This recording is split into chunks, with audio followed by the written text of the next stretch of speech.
عنوان: جادوئی خزانے کی چابی۔ ایک دور افتادہ گاؤں میں ایک غریب لڑکا عارف اپنے دادا کے ساتھ رہتا تھا۔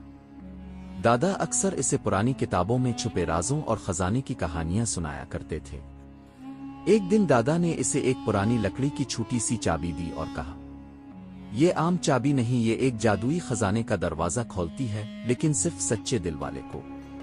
عارف نے چابی کو سنبھال کر رکھا اور کئی سال تک اس کے راز کو سمجھنے کی کوشش کرتا رہا۔ ایک رات خواب میں ایک نورانی شخصیت نے اسے ایک پہاڑ کی چوٹی پر موجود غار کا پتہ بتایا اور کہا، خزانہ تمہارا منتظر ہے، لیکن آزمائش کے بغیر نہیں۔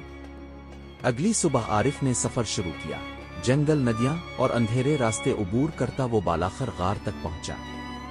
دروازے پر ایک پتھر پر لکھا تھا، خزانہ صرف اسی کو ملے گا جو دوسروں کی مدد کو اپنی دولت سمجھے۔